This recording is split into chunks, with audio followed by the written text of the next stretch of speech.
Some questions. I'll take Glenn Campbell from the BBC. Sarwar, just spell out why you want change and why you think that will end what you call distraction. Wouldn't it just plunge your party and the country into further chaos as a new leader is sought? I think the reality is, Glenn, that there are so many achievements of a UK Labour government, so many good things that are happening across our country. But if you ask people, they can't see them and they can't hear them because the leadership in Downing Street has become a huge distraction. And I've had to think about my own priority, and my own priority, my first loyalty, is to Scotland. And Scotland needs to fundamentally take the opportunity for change here in Scotland in 3 months' time. But who do you want to replace Keir Starmer? And if that Look, let me be leadership contest, won't that cause months of chaos? Let me be really clear. I am not supporting or backing any alternative or any candidate. This is not about MPs versus MSPs. This is about what is right for Scotland. And it is for the UK Cabinet, it is for Downing Street, it is for the UK Labour Party to decide any process, any timeline and what comes next. Colin Mackay from STV. You told me on Thursday you thought that Keir Starmer would still be Prime Minister come the election in May. What's changed since Thursday? Well, what I said to you, Colin, was that yes, he could, but we needed answers. And I think, to be honest, the answers and the issues are much broader now. There have been too many incidences where the wrong judgment calls have been made. There have been too many mistakes, and that is distracting from the vital work of government, and it's also distracting from the big choice that people in Scotland have to make in 3 months' time, and that's why I think it needs to change in Downing Street. Have you told the Prime Minister about this statement before making it?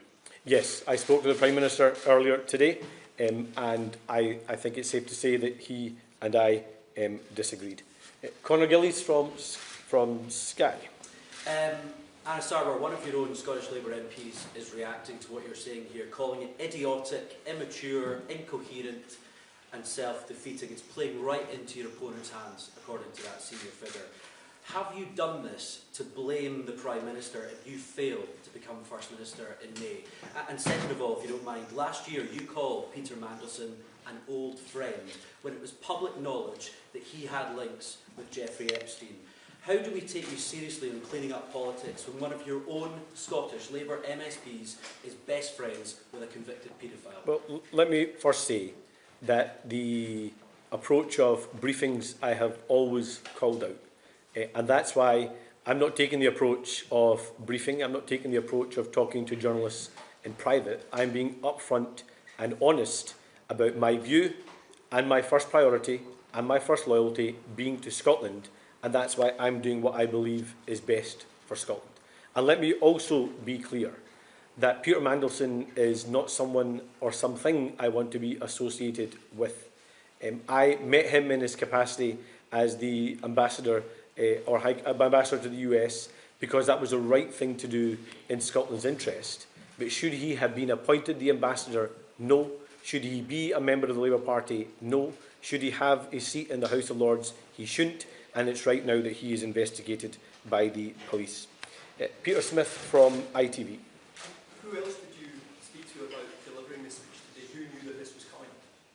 Look, I've obviously spoken to those in my own team. I have had many conversations with many figures across the UK Labour family, both in government and out. And I've been really honest with them about my view, the situation we're in, how I believe this is intolerable, and that I am going to do what I think is right for my country, Scotland. I could have chose to stay quiet, to keep the head below the parapet, and just carry on as if everything was fine for the next 3 months. But my first loyalty and my first priority is to Scotland. And Scotland so desperately needs a different kind of government in Scotland. I mean, you think about some of the things I've been speaking about in the last few weeks. We have had the most intolerable cover-up at the Queen Elizabeth University Hospital, where lives were lost, families were lied to, staff were gaslit, Do we really want to sacrifice Scotland's NHS to a third decade of the SNP? We have children that are feeling unsafe in the classroom or on the streets because of knife crime or the challenge of mobile phones and social media. Do we want a government that's going to stand up on those issues and fight young people's corner? Do we want to sacrifice another generation to SNP government? No. I'm not willing to sacrifice Scotland and Scotland's services and Scotland's towns, cities, villages and islands to a third decade of SNP government. So I am going to do what's right by my country, Scotland. Did you speak to either West Streeting or Andy Burnham before giving this speech, and would you expect others to also come forward and repeat your message? Well, I've spoken to many figures both in and out of the Cabinet. It is for them to decide their own view and what they choose to do or not do. I'm making my own decision based upon my own view, being my own man. And I'm going to put... Not at all. And it's for others to do their own decisions and make their own minds up about what they feel is tolerable. This isn't good enough. It needs to change, and I'm going to do what's right by my country, Scotland. Catherine from Channel 4. Is your position anyone is better than Keir Starmer? And secondly, are you comfortable being the public face that pulls the trigger on a Prime Minister when some of your colleagues, including the Welsh First Minister, already appear to be rolling back on this? Well, first of all, as I said, I'm going to do what I think is right by my country, Scotland. This is not a coordination. I'm not speaking to others about what they do or don't do. That is for other people to decide. Ultimately, it's for those in number 10, those around the Cabinet table and those in the UK Labour Party to decide what happens next, the process, the timeline, or who comes next.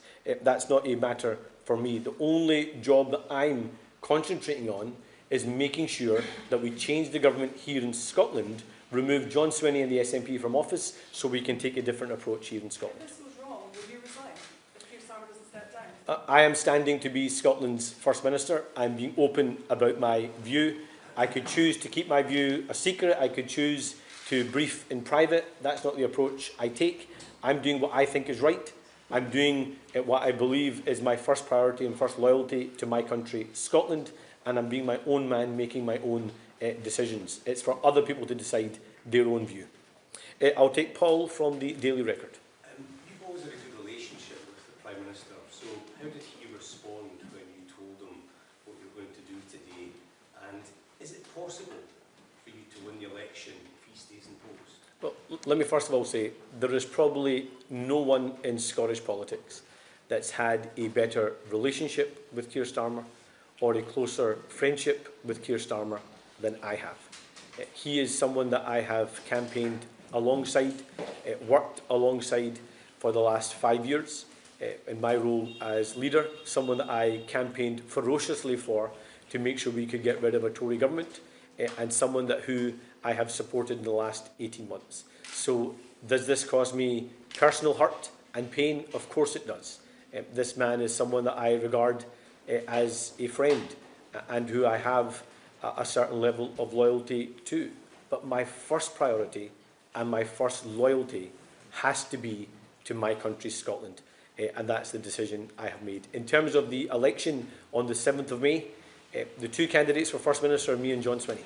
And that's the choice people have in Scotland. A third decade of the SNP with all the failure that we have seen, or a First Minister that's going to put Scotland first, Scotland's towns, cities and villages first, and Scotland's NHS and public services first. That's the platform I'll be standing on, and that's what I hope to persuade people of over the next 3 months.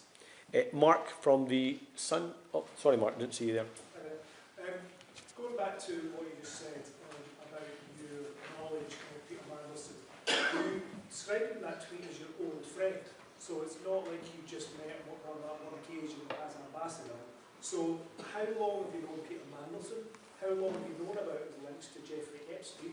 And why didn't you demur when you were asked to meet him on the steps? And to go back to the other question, if Keir Starmer stays, will you go?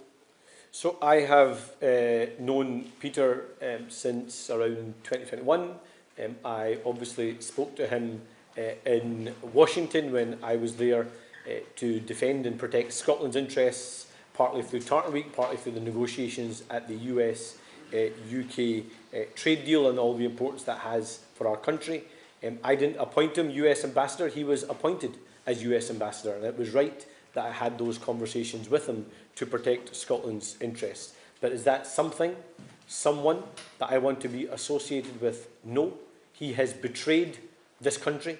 He has betrayed the party he was once a member of, and he has betrayed the public in terms of his actions and his relationship with Jeffrey Epstein.